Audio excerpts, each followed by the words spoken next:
बोलो जगदम्बे मात की जय। श्री हरि ओम श्री परमात्मने नमः। श्रीमद्वैपायन मुनि वेद व्यास प्रणीत महाभागवत देवी पुराण 74वां अध्याय। गंगा महात्म्य कथन के प्रसंग में धनादीप वैश्य की कथा। श्री महादेव जी बोले, मुनि श्रेष्ठ, ज्ञान पूर्वक गंगा में देह त्याग करने वाला मनुष्य पाप से मुक्त होकर मोक्ष प्राप्त कर लेता है। महापातकी मनुष्य अज्ञानता पूर्वक भी उसमें शरीर त्याग कर गंगा जी की कृपा से शिव सायुज्य प्राप्त करता है। नारद, जहाँ कहीं भी मृत्यु को प्राप्त प्राणी का मांस अथवा अस्थि आदि गंगा के जल में पड़ जाता है, वह प्राणी भी स्वर्ग प्राप्त करता है, चाहे उसने ब्रह्म हत्या आदि हजारों निंदित का पाप किए हों। मरे हुए प्राणी के जहाँ कहीं भी पड़े हुए मांस अथवा अस्थि आदि को यदि गंगा जल की प्राप्ति हो जाती है तो वह भी निर्विकार स्वर्ग लोक को प्राप्त हो जाता है। गंगा के जल में मरने से मुक्ति मिल जाती है।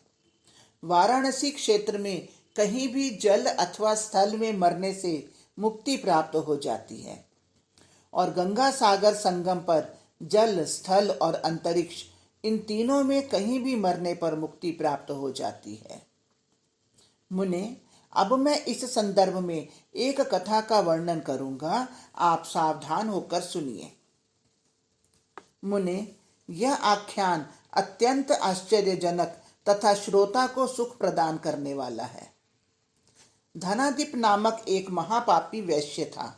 वह प्रतिदिन चोरी के काम में लगा रहता और सदा पराई स्त्रियों में आसक्त रहता था। वह पापात्मा देह त्याग कर यमराज के पास पहुंचा और यमराज ने उसे असीपत्र नामक नरक में डाल दिया। उसका बिना जला शरीर जल के बीच में पड़ा रहा। मुनि श्रेष्ठ, भूख से पीड़ित एक सियार उस मृत देह को खाने लगा। मुनि श्रेष्ठ, इसी बीच उस जंगल में रहने वाला एक गीधराज वहां आकर सियार की ओर दौड़ा और स्वयं उसे खाने लगा। मुनि श्रेष्ठ, अत्यंत थका हुआ वह गीध आकाश में उड़ गया और गंगा तट पर आकर उसने जल पिया। उसकी चोंच पर लगा हुआ मांस गंगा जल में गिर गया। उस जल के स्पर्श मात्र से वह पापी वैश्य घोर पाप से मुक्त हो गया और शिव रूप होकर स्वर्ग चला गया।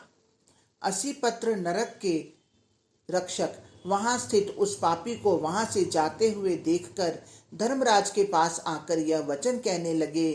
रक्षक गण बोले, प्रभो, आपने जिस पापी को असीपत्र नरक में रखा था वह तो साक्षात शिव देह प्राप्त कर स्वर्ग चला गया। यह सुनकर तपोधन यमराज को महान आश्चर्य हुआ। पुनः अपनी ज्ञान दृष्टि से उसका कारण जानकर वे अपने रक्षकों से कहने लगे। यमराज बोले, दूतों, मृत्युपरांत जिसका मांस सियार के द्वारा खा लिया गया, ऐसा यह पापी भी अपने मांस के गंगा जल के स्पर्श से सहसा मुक्त हो गया। श्री महादेव जी बोले, मुनि श्रेष्ठ, ऐसा सुनकर यमदूतों को बड़ा आश्चर्य हुआ और वे गंगा जल की महिमा का स्मरण करते हुए अपने स्थान पर आ गए। महामते, मुने, स्वर्गलोक में देवताओं के द्वारा स्तुत होते हुए वह शिव सायुज्य प्राप्त करके सदा के लिए आनंदित हो गया। इस प्रकार महापातकों का नाश करने वाली भगवती गंगा जिस किसी भी प्रकार से दर्शन या स्पर्श हो जाने पर मोक्ष प्रदान कर देती हैं। मनुष्य को सभी प्रकार से भक्ति पूर्वक गंगा का आश्रय ग्रहण करना चाहिए। मृत्यु आज अथवा 100 वर्षों के अंत में नियत और अवश्यम भावी है। उससे पहले ही मोक्ष चाहने वाले को भगवती गंगा का आश्रय ले लेना चाहिए। अति दुर्धर्ष यम जब तक अप्रत्याशित रूप से आकर केशों को पकड़ नहीं लेता, उससे पहले ही गंगा का आश्रय ग्रहण कर लेना चाहिए। मुने, पुत्र, मित्र तथा स्त्री यदि कोई भी बंधु नहीं कहे जा सकते हैं। इस संसार से मुक्त करने वाली भगवती गंगा ही परम बंधु है। दर्शन, स्पर्श, नाम, कीर्तन अथवा ध्यान करने से भी सुख और मोक्ष प्रदान करने वाली भगवती गंगा परम बंधु कही गई हैं। अत्यंत घोर यम यातना के भय से अभय प्रदान करने वाली गंगा का जो आश्रय नहीं लेते उन्हें आत्मघाती समझना चाहिए। मोह बंधन की ओर प्रवृत्त करने वाले पुत्र आदि सभी व्यर्थ हैं। गंगा ही शाश्वत मुक्ति देने वाली हैं, ऐसा मानकर गंगा का आश्रय ग्रहण करना चाहिए। निर्वाण पद देने वाली गंगा तक मरणासन व्यक्ति को भी पहुंचा देना चाहिए। इससे वह पहुंचाने वाला भी भगवती गंगा की कृपा से मोक्ष प्राप्त कर लेता है। गंगा ही परम बंधु हैं, गंगा ही परम सुख हैं, गंगा ही परम धन है, गंगा ही परम गति है, गंगा ही परम मुक्ति है और गंगा ही परम तत्व है। जो लोग ऐसी भावना रखते हैं, गंगा उनसे कभी भी दूर नहीं रहती है। गंगा, ऐसा उच्चारण करने वाले के पीछे पीछे गंगा उसी प्रकार दौड़ती हैं जैसे पूर्व काल में भगीरथ की शंख ध्वनि से गंगा उनके पीछे पीछे चली थी। जो मनुष्य गंगा का तट छोड़कर अन्यत्र निवास करता है, वह मानो अपने हाथ में स्थित मुक्ति त्याग करके नरक की खोज करता है। वह देश धन्य है जहाँ तीनों लोकों को पवित्र कर देने वाली गंगा रहती हैं। वह जो देश गंगा से रहित है, उसे प्रशस्त देश नहीं कहा जा सकता। गंगा के तट पर रहते हुए भिक्षा मांगना भी श्रेष्ठ है तथा वहां प्राणांत हो जाना भी श्रेयस्कर है। किंतु गंगा को छोड़कर मनुष्य को अन्य स्थान पर राज्य प्राप्त करने की भी कामना नहीं करनी चाहिए। गंगा की भक्ति में तत्पर रहने वाला एक भी मनुष्य जिस देश में रहता है, वह देश भी परम पुण्यशाली है और वहां पर दिया गया दान महान फल देने वाला होता है। वहां पर किया गया श्राद्ध तथा तर्पण पितरों को तृप्त करने वाला होता है। वहां पर किए गए जप होम आदि को अनंत फल देने वाला समझना चाहिए। गंगा का नाम ही परम सुख है तथा गंगा का नाम परम तप है। जो मनुष्य गंगा इस नाम का नित्य स्मरण करता है, उसे यमराज का भय नहीं रहता। हरिओम तत्सत, हरिओम तत्सत। महाभागवत देवी पुराण 75वां अध्याय। गंगा जी का अष्टोत्तर शतनाम स्तोत्र तथा उसका महात्म्य। श्री नारद जी बोले, परमेश्वर, आपने बताया कि गंगा नाम परम पुण्यदायी है। गंगा के और भी कितने श्रेष्ठ नाम हैं, उन्हें मुझे बताइए। श्री महादेव जी बोले, मुनि श्रेष्ठ, गंगा के 1000 नामों में से 108 नाम अत्युत्तम हैं। आप मुझसे उन नामों को तत्वतः सुन लीजिए।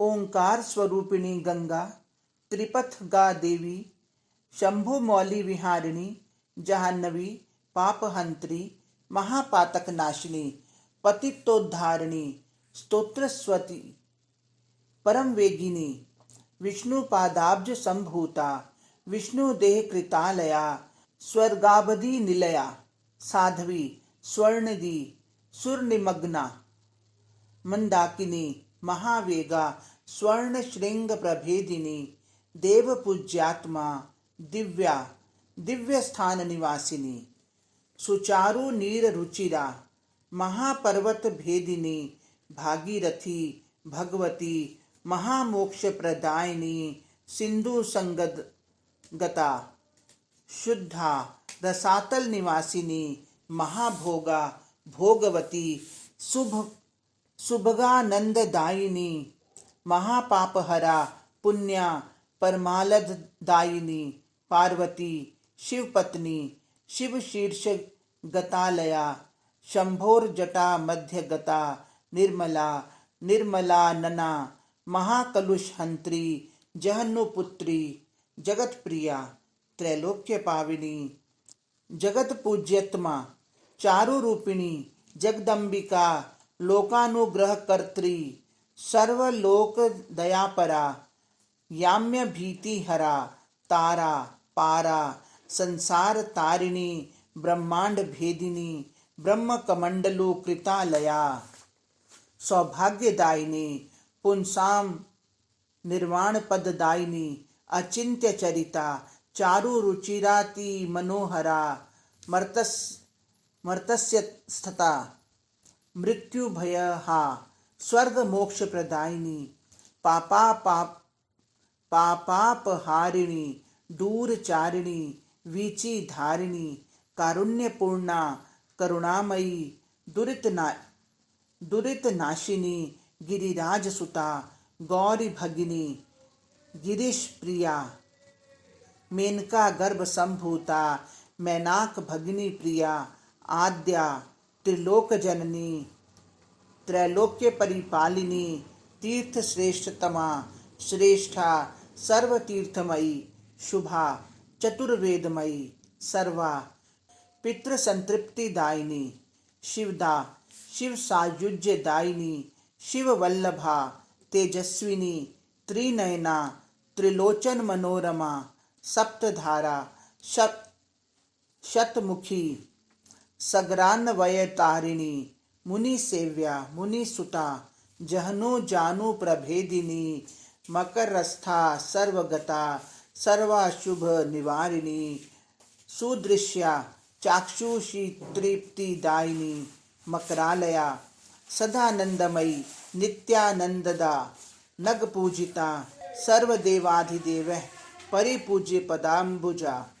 मुनि श्रेष्ठ, मैंने आपसे भगवती गंगा के ये श्रेष्ठ नाम बता दिए। ये नाम समस्त पापों का विनाश करने वाले हैं। नारद, जो व्यक्ति प्रातः काल उठकर गंगा के इन परम पुण्य देने वाले 108 नामों को भक्ति पूर्वक पढ़ता है, उसके ब्रह्म हत्या आदि पाप भी नष्ट हो जाते हैं तथा वह अतुलनीय आरोग्य एवं सुख प्राप्त करता है। इसमें कोई संदेह नहीं। जहाँ कहीं भी स्नान करके मनुष्य यदि इस उत्तम स्तोत्र का पाठ करे तो उसे वहीं पर गंगा स्नान का फल निश्चित रूप से प्राप्त हो जाता है।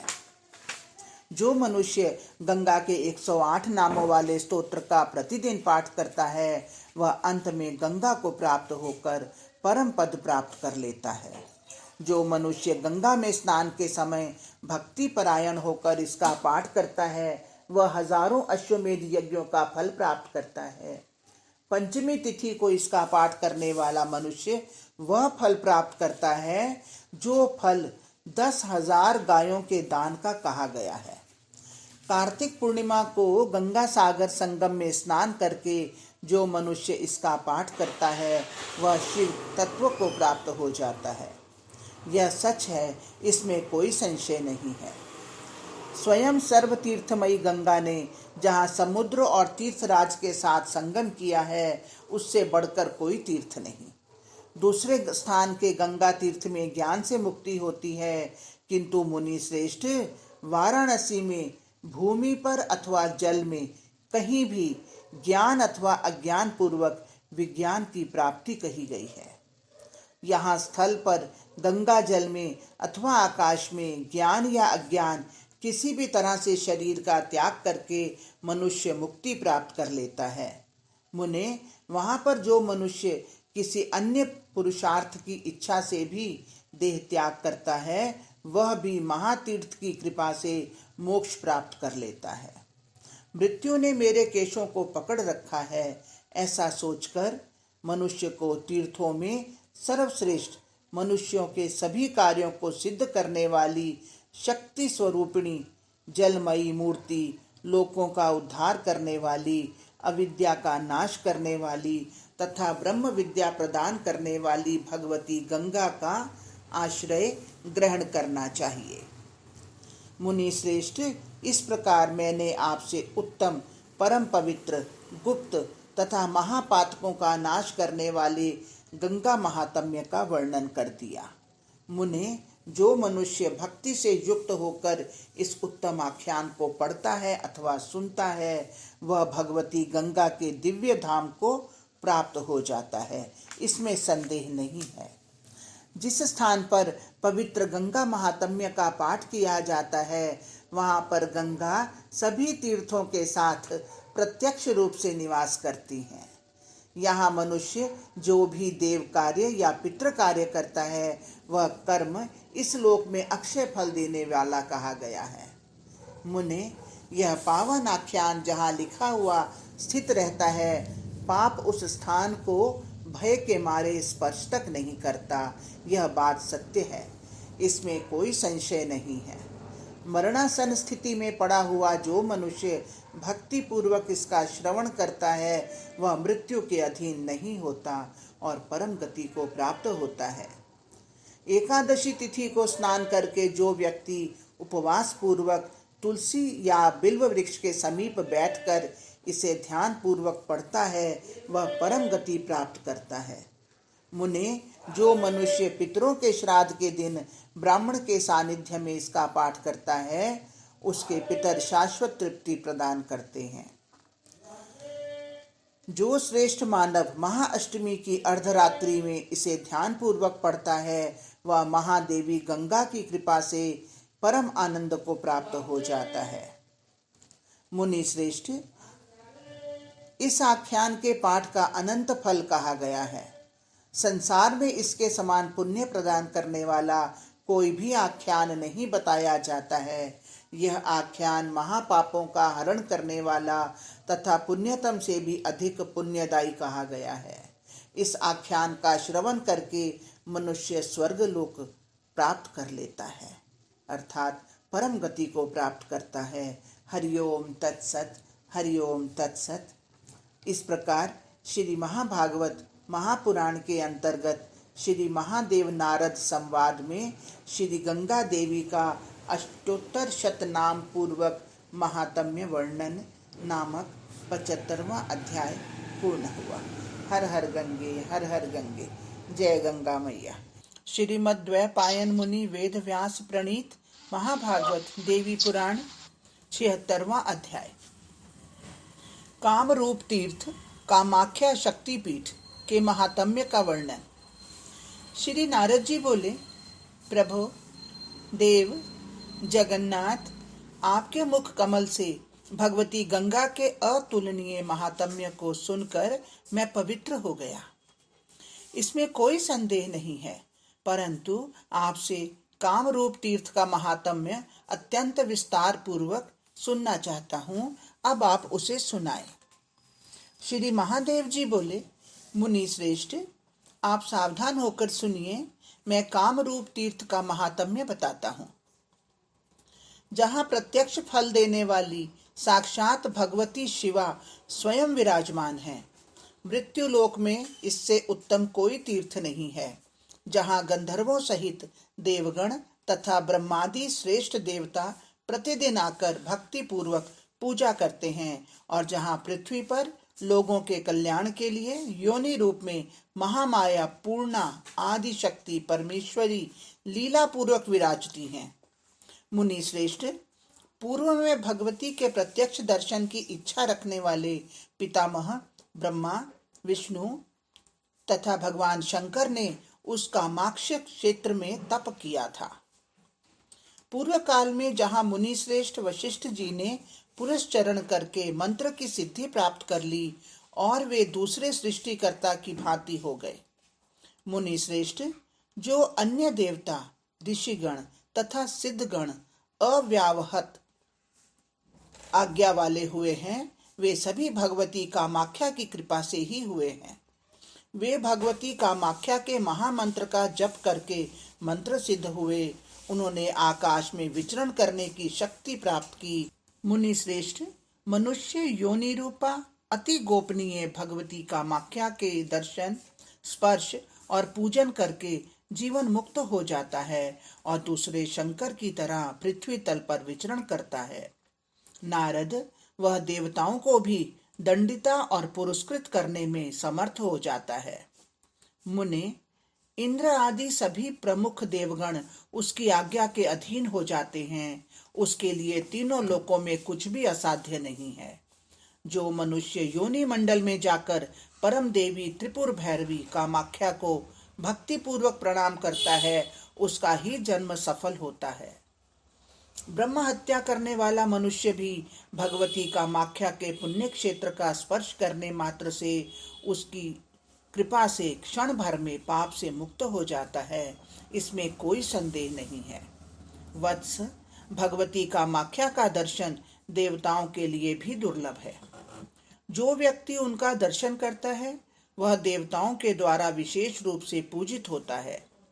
हजारों जन्म जन्मांतर में किए हुए संचित पाप समूह भगवती कामाख्या के दर्शन मात्र से क्षण भर में भस्मीभूत हो जाते हैं। वत्स, इस पृथ्वी तल पर देवी भगवती कामाख्या के शक्तिपीठ के समान कोई तीर्थ नहीं है। यह गोपनीय रहस्य आपको अन्यत्र प्रकाशित नहीं करना चाहिए। मुने, इस भारतवर्ष में भगवती सती के अंग प्रत्यंग गिरने से यह देश मनुष्यों के पापों का नाश करने वाला तथा पुण्यमय है। भगवती के सभी अंगों में योनि अंग सर्वश्रेष्ठ हैं, क्योंकि वे देवी योनि रूप में सभी स्त्रियों में अवस्थित हैं। वह योनि जिस स्थान पर गिरी वहां साक्षात स्वयं भगवती सती प्रतिष्ठित हैं। इस पृथ्वी पर उसके समान पुण्यदायक कोई स्थान नहीं। सिद्धों, गंधर्वों, देवताओं, किन्नरों और राक्षसों के आराध्य भगवान शंकर वाराणसी क्षेत्र में प्राणियों को मुक्ति देने वाले हैं। वे भगवान शंकर भी जहाँ महेश्वरी कामाख्या के पास प्रतिदिन आकर मुक्ति प्रदान करने की सामर्थ्य प्राप्त करने की आकांक्षा करते हैं, उससे बढ़कर पवित्र स्थान अन्य कोई नहीं है। जिसने श्री योनि मंडल तीर्थ की प्रदक्षिणा कर ली उसने तीनों लोकों की पूर्ण रूप से प्रदक्षिणा कर ली। जो भगवती कामाख्या का निर्माल्य सिर पर धारण करता है वह देवताओं के द्वारा पूजित होकर भैरव के समान विचरण करता है। इस पृथ्वी तल पर कहीं भी उसको भय नहीं है। उसके भय से भय प्रदान करने वाले बहुत दूर भाग जाते हैं। महामुने, जिस किसी के द्वारा देवी भगवती का दिया गया प्रसाद प्राप्त होते ही ग्रहण कर लेना चाहिए, इसमें विचार करने की आवश्यकता नहीं है। मुने, उत्तम वर्ण का व्यक्ति भी निम्न वर्ण के व्यक्ति से प्राप्त भगवती के प्रसाद को भक्ति पूर्वक सिर से प्रणाम करके उसे ग्रहण कर लेता है तो वह भगवती की कृपा से तत्क्षण ऐश्वर्य और मुक्ति प्राप्त कर लेता है। अपने पितरों की तृप्ति की इच्छा से जिसने उस शक्ति पीठ में श्राद्ध किया उसने मानो 1000 वर्षों तक गया श्राद्ध कर लिया, इसमें कोई संदेह नहीं है। जो जितेंद्रिय उत्तम साधक ब्रह्मपुत्र नद में स्नान करके भगवती के मंत्र का पुरस्चरण करता है उसका मंत्र निश्चित ही सिद्ध हो जाता है। वह अमोघ आज्ञा वाला होकर दूसरे भगवान शंकर के समान हो जाता है और उसके अनुग्रह से पृथ्वी पर चलने वाला आकाशचारी हो जाता है। भगवती कामाख्या के शक्तिपीठ में मंत्र जपने वाले व्यक्ति को अज्ञानवश भी पुरस्चरण की विधि में काल आदि मुहूर्त का विचार नहीं करना चाहिए। यदि वह ऐसा विचार करता है तो नरक में जाता है। शक्तिपीठ में भगवती भैरवी का मंत्र जपने वालों को सुरत्व, इंद्रत्व, ब्रह्मत्व, शिव तत्व तथा विष्णुत्व प्राप्त होता है। कार्त्य वीर्य को मारने की इच्छा से जमदग्नि ऋषि के पुत्र परशुराम ने उन्हीं भगवती कामाख्या की शक्तिपीठ में पुरस्चरण करके साक्षात विष्णु रूपता को प्राप्त किया था। पृथ्वी पर भगवती कामाख्या की शक्तिपीठ में मंत्र जपते हैं वे अंत में देवी भगवती की सारूप्य मुक्ति प्राप्त करते हैं। मुनि श्रेष्ठ, कामाख्या सर्वश्रेष्ठ तीर्थ है। कामाख्या सर्वश्रेष्ठ तपस्या है। कामाख्या सर्वश्रेष्ठ धर्म है। कामाख्या परम गति है। कामाख्या सर्वश्रेष्ठ धन है तथा कामाख्या परम पद है। इस प्रकार की भावना करने वाले मनुष्य का पुनर्जन्म नहीं होता। जिस मनुष्य के अनेक सहस्त्र जन्मों के संचित महान पुण्य होते हैं उसी को भगवती का दर्शन होता है। मुने, जिस प्रकार देवी लोक अन्य लोकों के लिए दुर्लभ कहा गया है उसी प्रकार भगवती कामाख्या का श्री कामरूप नामक शक्तिपीठ तीर्थ देवताओं के लिए भी दुर्लभ है। हरिओम तत्सत, हरिओम तत्सत।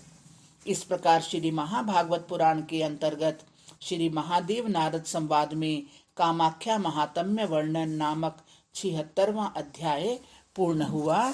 हरिओम तत्सत, हरिओम तत्सत। बोलो जगदम्बे मात की जय।